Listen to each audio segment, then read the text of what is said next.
On today's Locked On Bama, we're going to talk a few things. We're going to talk about one of Alabama's star basketball players coming back to the Crimson Tide for next year. A little bit unexpected. We're also going to talk a little bit of recruiting. Could Alabama be on the verge of losing one of its top commits, one of its few commits, to one of its arch rivals? We'll talk about that and more on today's Locked On Bama. Locked On Bama, your daily podcast on the Alabama Crimson Tide. Part of the Locked On Podcast Network, your team every day.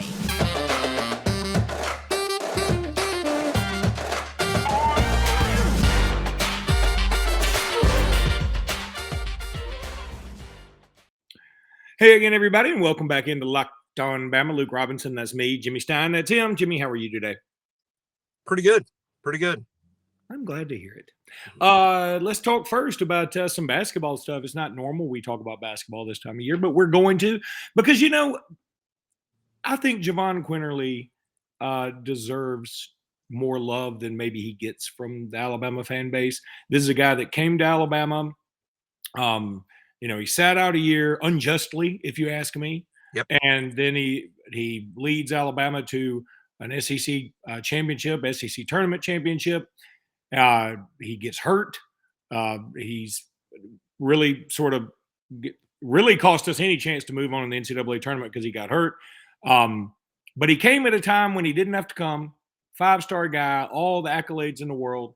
And now he has decided very succinctly and quietly almost that, hey, I'm just going to come back. And maybe he won't be ready until January of 2023. But I'm very happy to have JQ back for 2022. Yeah, absolutely. Really, I applaud Javon for coming back. I mean, one of my soapbox issues lately has been kids in the draft process who aren't slam dunk first round picks, even when hurt, going pro anyway, despite being injured. And heck, I'll pick out him. I'll tell you right now that Josh Jobe, I think, has made a horrible mistake going pro. And I'm not saying he should have returned to Alabama. Alabama's going to be fine at cornerback without Josh, in the sense that Alabama's got Kool-Aid, they got Eli Ricks, they got Kyrie Jackson. Alabama would be fine without Josh. I'm just talking about Josh himself entering the draft process when he's not a first-round pick, hurt. So now you're going 2 or 3 rounds lower than you would have been otherwise. Yeah. Even though you weren't a first-round pick to begin with. And Quinerly, had he gone pro, I mean, I don't even know healthy he would have been drafted. Probably not. But hurt, me and him had the same chance of being drafted. I mean, it was roughly the same. You have, guys, give yourselves the best chance you have. Don't, it just boggles my mind. But anyway, so I'm applauding Javon for coming back. I think he's giving himself the best chance he has by coming back, not to mention graduating, getting additional college degrees that used to matter in the world until about 2 years ago.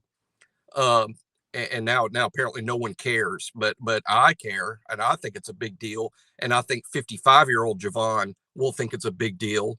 So I applaud the decision to come back. Now, the second part of it, how helpful is this to Alabama? Well, the good news is it'll be helpful.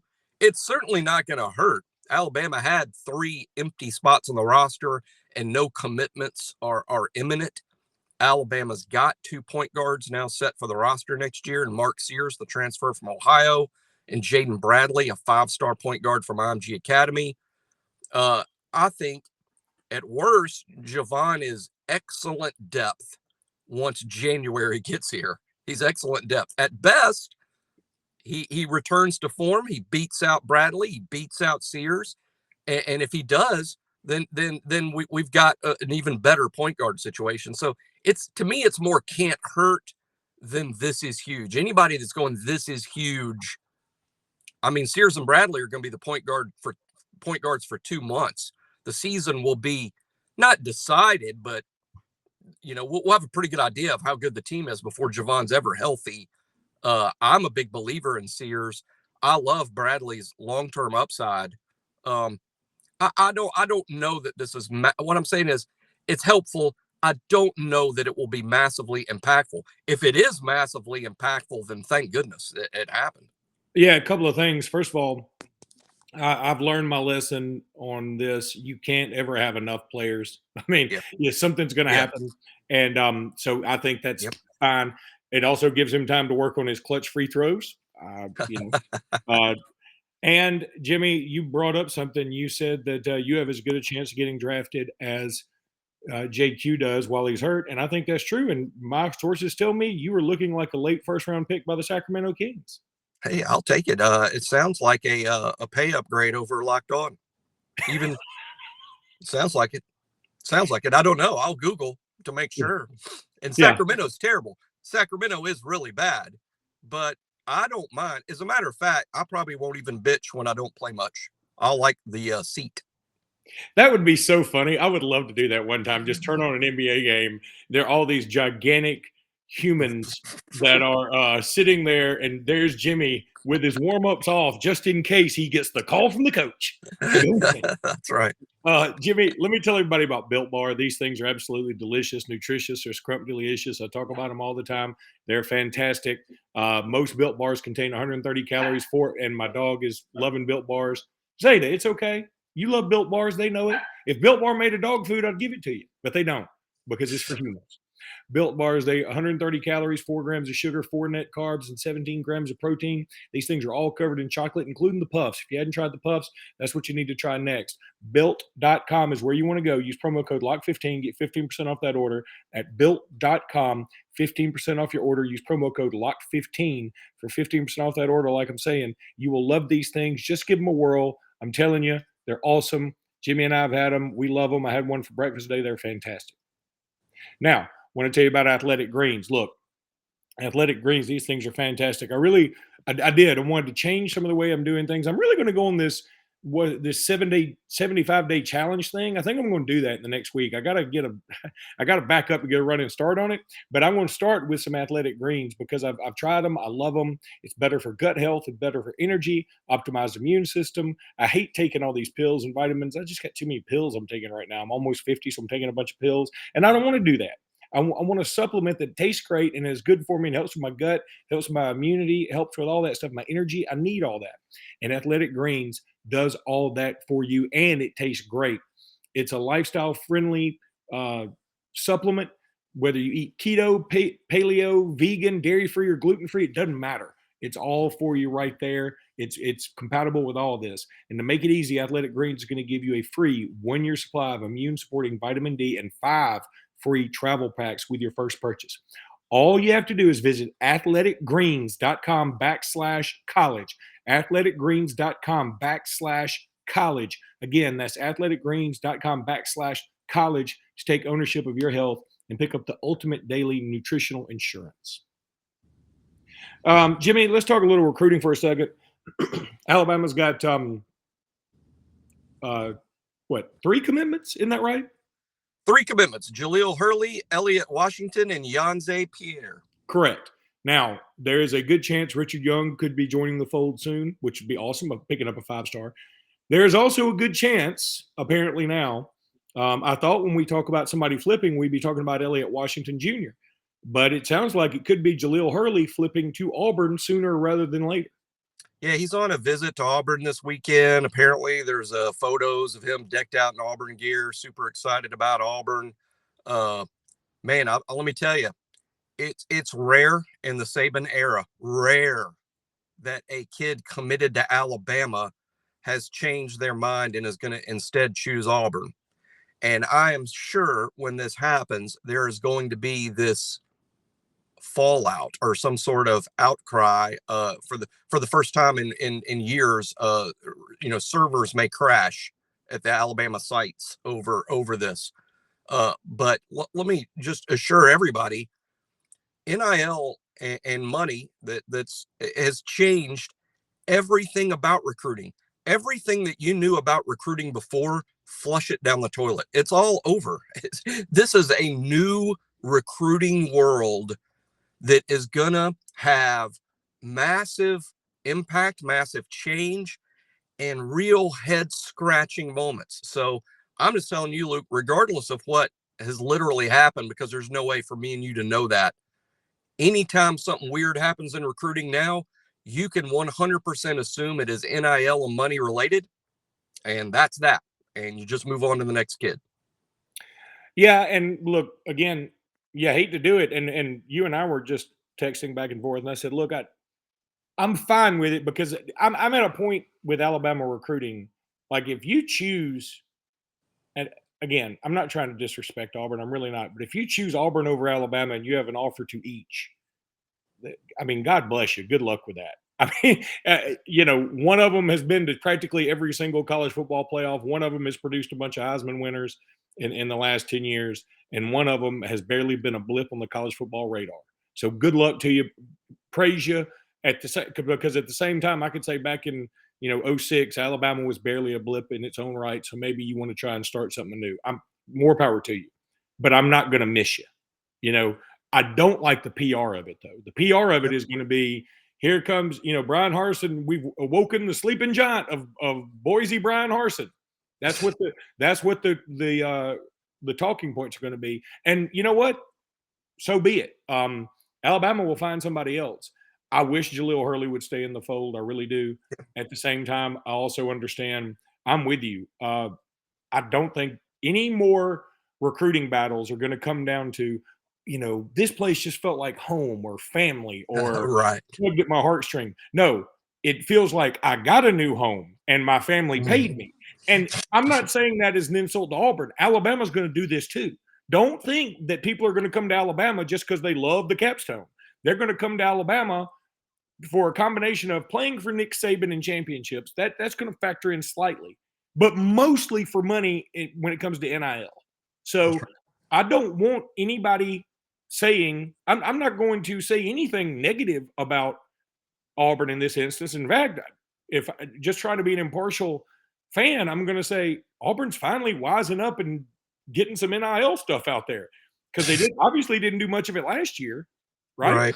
Right. I mean, they didn't have a lot of recruiting success a year ago. This would be by far Brian Hart, if it happens, and we don't know that it's going to happen. We don't know that. I mean, I feel it's trending in that direction significantly, but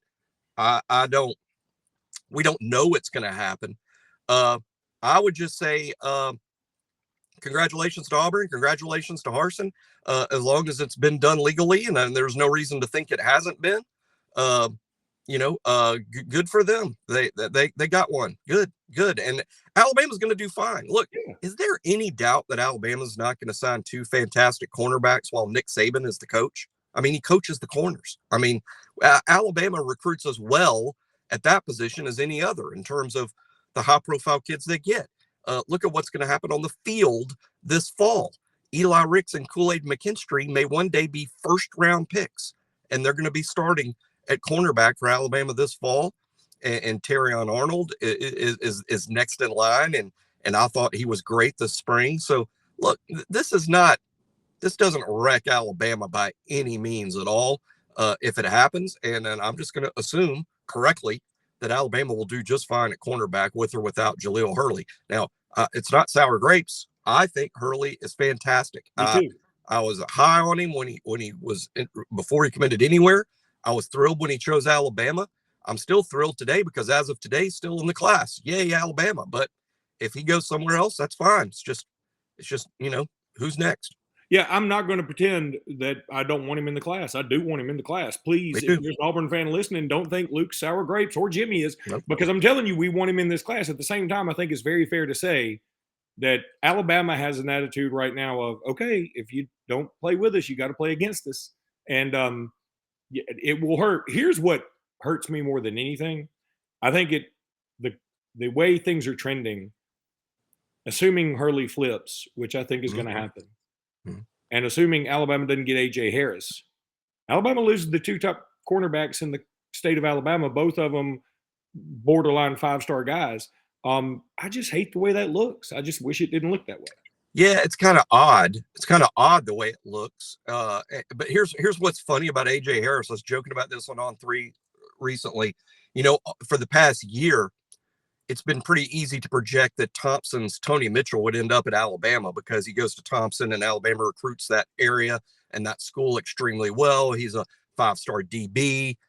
He's just a guy I think a lot of fans just pencil in to the Alabama class. And meanwhile, across the state, or across state now, AJ Harris, who was in North Alabama last year, he's at Phoenix City this year. Across the states, like AJ Harris, who has an Alabama offer, was considering anyone but Alabama. He was going to go anywhere. He might go to Florida. He might go to Ohio State. He might go to Georgia. He might go to Clemson, but he's not going to Alabama. Well, as of 2 weeks ago, kind of funny, here comes A-Day and it's Alabama's biggest recruiting event of the spring so far. And who's there happily and having a good time? AJ Harris. And then you read about Tony Mitchell. He seems pretty enamored with Texas A&M right now. So who knows? I was joking like, hey, you know what? Here's what recruiting is all about. For a year, we've been saying Mitchell to Alabama and AJ Harris to anywhere but Alabama. And then signing day is going to come around and AJ Harris signs with Alabama and Tony Mitchell somewhere else. And that's recruiting, It is. And that's, again, that's NIL recruiting for sure. Yeah. The world has been a smaller place for quite some time. But now that the world is a smaller place, meaning you can get anywhere very quickly on the plane, and you can FaceTime mama and them, so you don't really miss them as bad as you once did. You don't get quite as homesick. You can do all that, and you get paid a boatload of money that's taxable, therefore legal, that you don't have to hide. I mean, Yep. It makes recruiting a lot smaller. I mean, it should be. I'm going to say it again.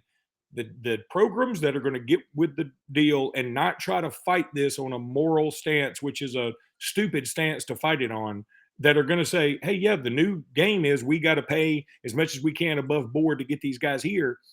Those are the ones that are going to be successful, not the ones that go, I believe college athletes should play for the love of said university. No, those teams are going to suck butt. That was the correct term. Like a vampire proctologist. Okay. BetOnline. That's your number one source for all your betting stats and sports info. Find all the latest sports developments, league reviews, and news, including this year's basketball playoffs and the start of Major League Baseball season. BetOnline is your continued source for all your sporting and wagering information, from live betting to playoffs to eSports, and even more than that. Head to the website today and use your mobile device to learn more about the trends and actions at BetOnline, because BetOnline is where the game starts, yo. Okay, Jimmy, I'm going to go off the beaten path here just for a second. Yes, this ties into Alabama, but I saw an article yesterday from somebody at USA Today who said the NFL draft is awesome. Everybody loves it. We're all going to watch. It makes a boatload of money. It generates a boatload of interest. And it's the most un-American thing going in sports today, because we shouldn't have a draft. Everybody should just be able to go where they want to. I wanted to throw up. I don't understand what is wrong. Here's why we can't have nice things as Americans. Because we think this whole freedom of choice, freedom of, everybody should be free to do whatever, should apply to every aspect of life.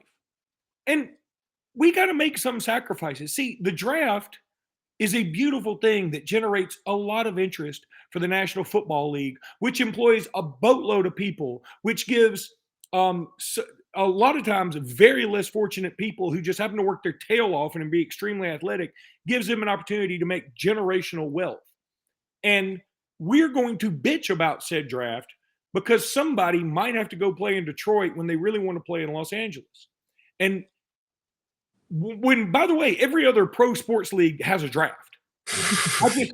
It makes me sick to my stomach that we can't have nice things without somebody wanting to make us feel guilty about it. I'm not going to feel guilty about the draft. I hate it that Evan Neal may end up in Houston, a program that is, frankly, on, it's been on the decline for a while. Maybe it's on the rebound. Maybe by the time he's a 4 or 5 year guy, they'll be good again. But because of the Deshaun Watson stuff, they're in the toilet. I hate it when some of our guys get drafted by, Detroit, and God bless. I want the Lions to win it all, but they're not a good franchise. But you know what? That's the only way to.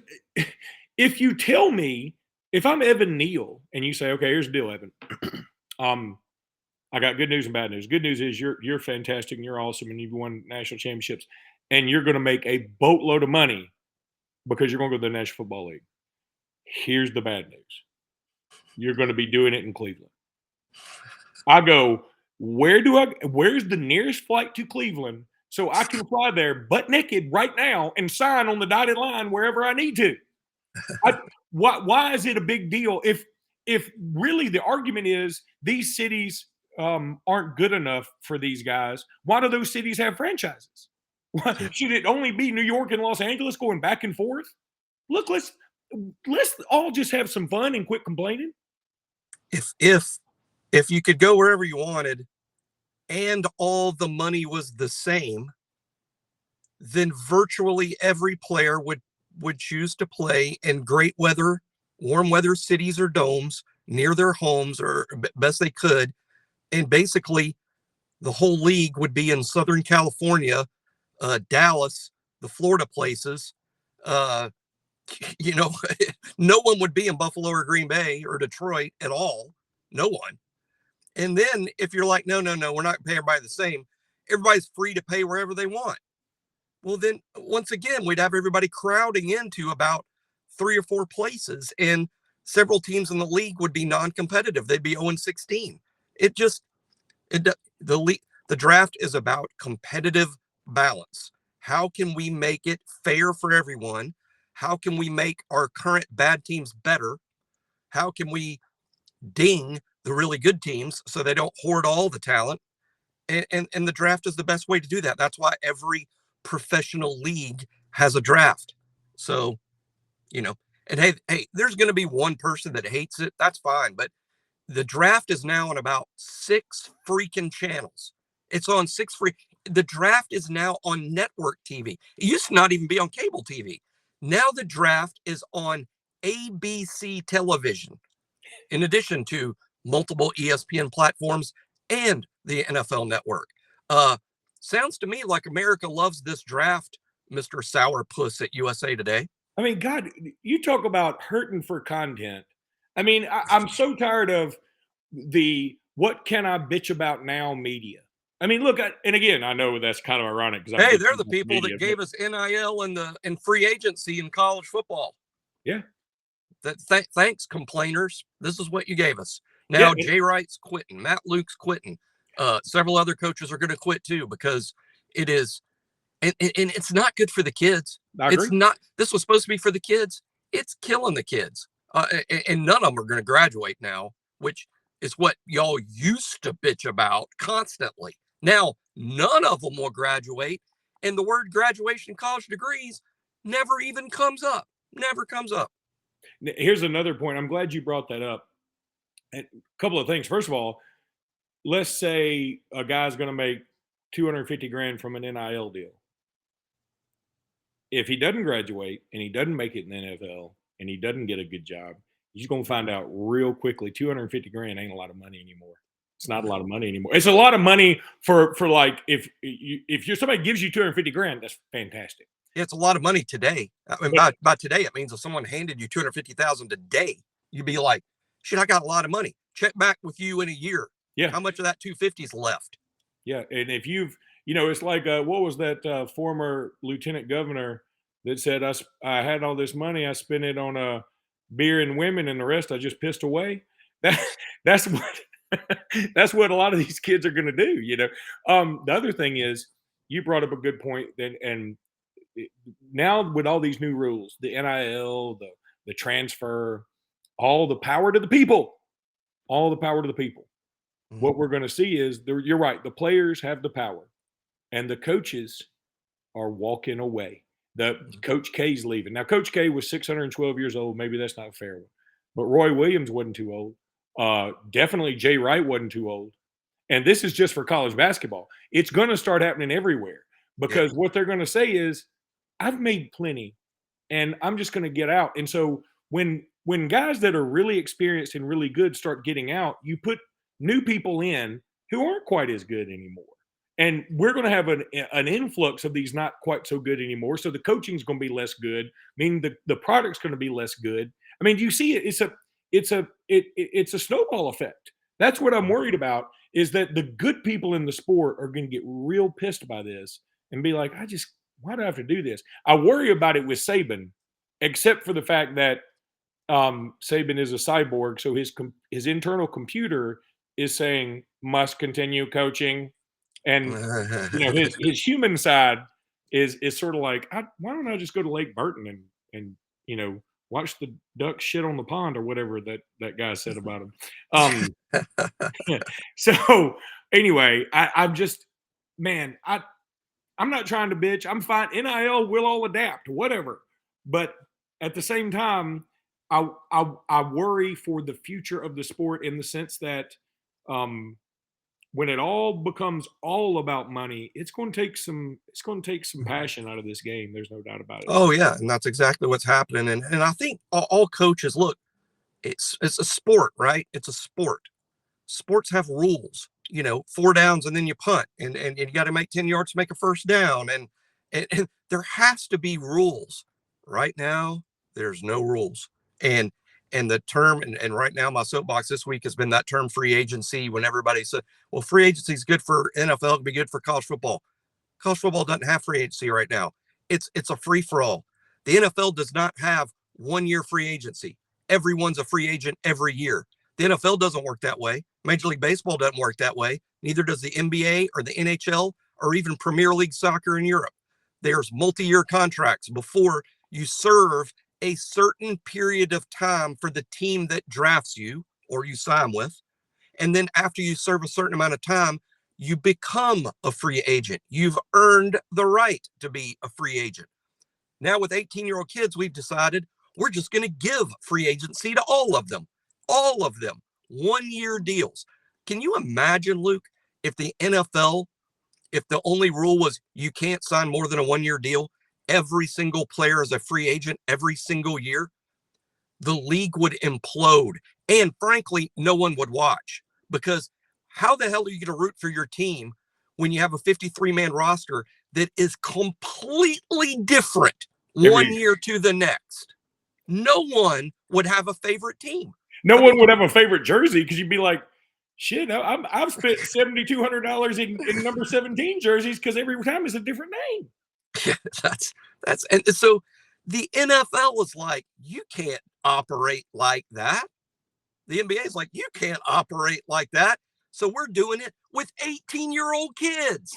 College football's like, hold my beer. Yeah. It's so, and who do we do this for? The kids. Yeah. They're really served by playing in 3 places in 5 years, never graduating. By the way, more players aren't being drafted. I mean, it's always been a limited pool. Not every college player goes to the NFL draft. As a matter of fact, an extremely small percentage of them do. Yet, I don't know. It seems to me like all the rules are designed to help these guys that are one day going to. We need to be more fair to the guys that are one day going to be pro football players. I mean, no, the college football rules have a bigger effect on the third team outside linebacker at Kansas State.